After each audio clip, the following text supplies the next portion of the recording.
Beaucoup de légendes en NBA aujourd'hui règnent autour de Michael Jordan, mais aussi sur les chaussures qu'il a portées. L'une des plus connues, mais aussi l'une des plus mystérieuses, prend place autour de sa paire de Jordan 1 Bread, depuis surnommée la paire bannie. Si en NBA aujourd'hui les joueurs portent le coloris qu'ils veulent et que la première Air Jordan est désormais sortie dans des dizaines et des dizaines de coloris différents, dans les années 80 ce n'est pas la même, les règles étaient bien plus strictes. Tous les joueurs devaient porter des shoes qui matchaient avec les couleurs de leur tenue, mais qui correspondaient également au coloris des chaussures portées par leurs coéquipiers. Tout était établi sur une règle, la règle des 51%. En d'autres termes, une chaussure devait être majoritairement blanche pour être autorisée par la ligue. Pas très fun, mais c'est comme ça. Nous ne vous referons pas ici l'histoire de comment Nike a signé MJ avant sa saison rookie avec leur idée de signature shoe, qui a fait exploser la marque dépassant les deux géants qui étaient Adidas et Converse à l'époque. Nous ne reviendrons pas non plus sur le fait que Jordan à la base ne voulait même pas entendre parler du swoosh. Tout ça, nous l'avons déjà abordé en long et en large, comme tout plein d'anecdotes du même genre, dans une grosse vidéo datant du début de la chaîne sur l'histoire des sneakers en NBA. N'hésitez pas à aller y jeter un œil si vous voulez des précisions. Par contre, rappelons-nous que quand Nike a sorti sa Air Jordan, déjà vue comme futuriste, en son temps, la marque a défrayé la chronique, voulant d'un point de vue commercial réellement insister sur le côté rebelle de MJ. Lui-même l'a avoué il y a quelques années, c'est comme quand vos parents vous interdisent quelque chose quand vous êtes gamin, vous voulez absolument le faire. Dès son début de carrière, l'arrière tenait absolument à se faire remarquer, à être différent. C'est ainsi que le numéro 23 des Bulls, en attendant la sortie de sa première paire signature, a fait des tests avant d'entamer sa saison rookie. Pour son 6e match de pré-saison, alors que la Jordan 1 était encore en train d'être designé, il a porté une sorte de prototype, la Nike Airship, dans son coloris Bread, black and red, noir et rouge, les couleurs du diable comme disaient certains. Il y avait juste 0% de blanc sur ce modèle, aïe aïe aïe. Forcément, les instances de la NBA, et notamment Russ Granick, vice-président de la ligue à cette époque, se sont penchés sur le sujet. Pour lui, il était impossible de valider une telle fantaisie, et très vite, la Grande Ligue a envoyé un communiqué aux dirigeants des Bulls. Le message était clair, Michael Jordan ne pourrait plus porter de chaussures avec de tels coloris sans outrepasser le règlement en vigueur dans la Grande Ligue. Pour Nike, il n'en fallait pas moins, l'opportunité en termes de communication était juste parfaite. Suite à cette histoire, tout le monde ne parlait plus que de cette paire qui pour l'occasion était mise sous les projecteurs, génial. Les commerciaux de la marque à la virgule qui voulaient insister sur l'image de jeune rebelle de Michael Jordan étaient juste refaits et avaient désormais tous les éléments nécessaires pour lancer une campagne qui allait marquer la planète entière. Le message était percutant, la NBA peut empêcher Michael Jordan de porter ses chaussures incroyablement novatrices, mais vous, elle ne peut pas vous empêcher de les porter, banco. Dans cette vague de polémique, la Nike Air Jordan 1 Bread, la chaussure bannie par la ligue, fut ainsi mise en lumière de façon phénoménale et commercialisée pour le public en avril 1985. Les pubs, forcément très marquantes, firent directement mouche sur les kids, qui très nombreux n'avaient qu'une seule envie, manifester leur rébellion en se procurant eux aussi cette paire à $65.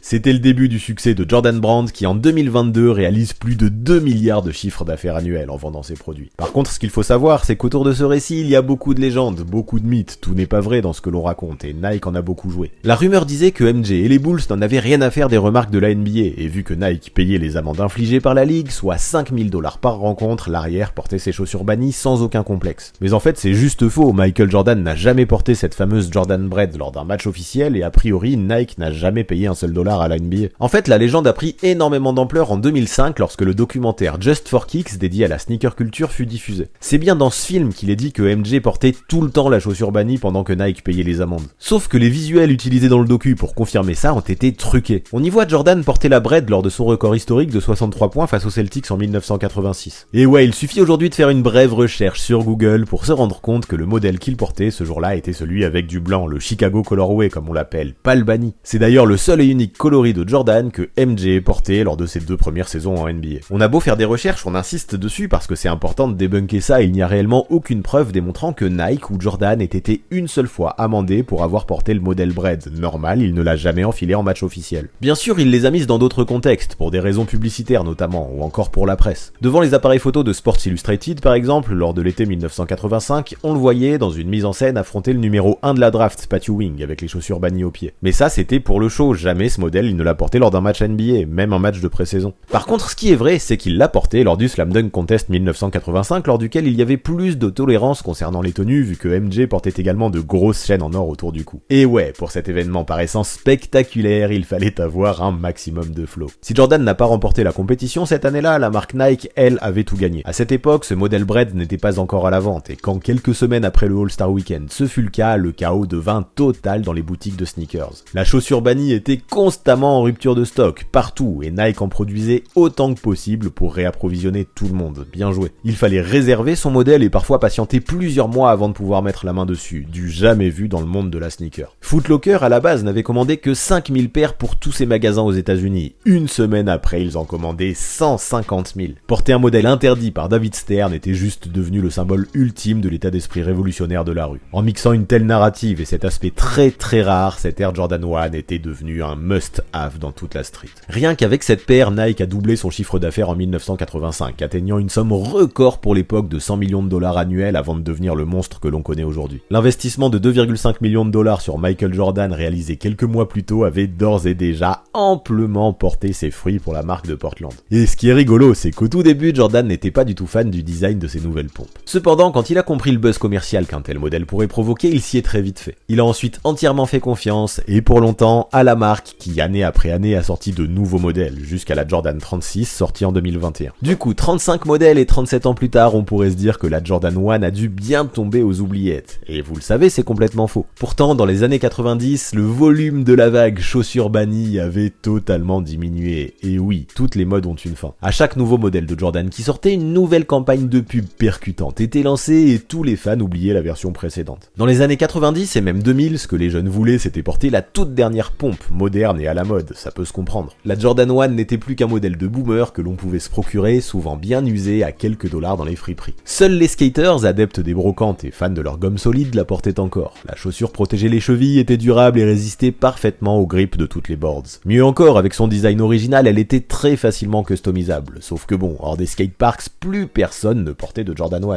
Même la chaussure bannie n'avait plus de valeur, c'est dire, elle était devenue une antiquité. Mais ça, c'était avant 2011, quand Nike a décidé de se lancer dans le rétro et faire en sorte que ça devienne cool. Encore une fois, ce fut un coup de génie porté encore vers le haut par les fausses rumeurs relayées par le documentaire Just for Kicks que nous évoquions juste avant, que évidemment Nike n'a jamais nié. Dans un revival extraordinaire, la marque au swoosh, après des essais peu fructueux en 1994, en 2001 puis en 2009, a définitivement fait de la chaussure bannie un modèle collector. Comment? En sortant seulement un tout petit nombre d'exemplaires, ornés d'un X sur le talon en référence au bannissement, afin à nouveau d'en faire un objet méga rare, destiné notamment aux superstars. Vous vous en doutez, le succès fut absolu. Quand Kanye West a débarqué à la Fashion Week de Londres avec son modèle de Jordan 1 Bred au pied, la hype a même complètement explosé. Tout le milieu du hip-hop voulait sa Jordan 1 et Travis Scott ou A$AP Rocky, eux aussi se sont mis à porter publiquement, notamment dans des clips à grand succès, ce modèle rétro. Nike avait tout prévu et la marque était définitivement prête pour ce nouveau boom. En 2013, la Jordan 1 Bred fait son retour dans tous les shops pour le grand public dans des quantités bien plus massives. Mieux encore, la marque a profité de son exposition dans le milieu du hip-hop pour sortir des dizaines et des dizaines de coloris qui n'existaient pas avant. Si bien sûr c'était cool de porter la Bred, ça l'était aussi de porter ce modèle en vert, en bleu, en orange, en jaune, en fluo, en multicolore, peu importe. Certains, comme le Wu-Tang, ont même eu leur collab avec un modèle collector siglé du logo du fameux groupe new-yorkais au niveau du talon. Porter une Jordan 1, encore aujourd'hui, n'a plus rien de dépassé, au contraire, c'est old school, vintage, c'est tout ce que vous voulez. Pour faire simple, Nike a fait en sorte que ce soit juste la classe, en faisant des modèles rares et en choisissant parfaitement ses égéries, ses coloris, afin de faire du neuf avec du vieux, bien joué encore une fois. Ce succès désormais planétaire qui aujourd'hui a largement dépassé les limites du basket et du hip-hop, et c'est certain, avant tout dû à la hype qu'avait provoqué en 1985 ce fameux modèle banni. Sans ça n'aurait probablement rien de cool de porter une Jordan 1 aujourd'hui, ou en tout cas ça le serait bien moins. Le coloris banni est même depuis utilisé sur tout un paquet de modèles, comme pour la Jordan 31 sortie il y a quelques années, toujours en prônant la rareté. Ceci dit, le succès n'était clairement pas autant présent que pour la mythique Jordan 1 qui encore en 2022 fait partie des must-have à posséder pour tous les sneakerheads. Bravo donc aux commerciaux de chez Jordan Brands pour leur vision futuriste des choses, leur créativité, leur choix, mais aussi leur opportunisme. Grâce au dress code sévère de la NBA des années 80, la Jordan 1 est probablement devenue aujourd'hui la paire la plus légendaire de l'histoire du sneaker game. Et quand l'on sait que le vrai modèle banni n'était même pas une Jordan mais une Nike Airship, cela ajoute encore plus de cocasserie à l'anecdote. Et vous savez quoi? La rumeur dit que même David Stern dans les années 80 aurait fini par craquer et acheter une paire de Jordan 1 Bred à son fils qu'il a désiré plus que tout. Nike avait réellement convaincu ses principaux détracteurs et avait vraiment conquis le monde entier.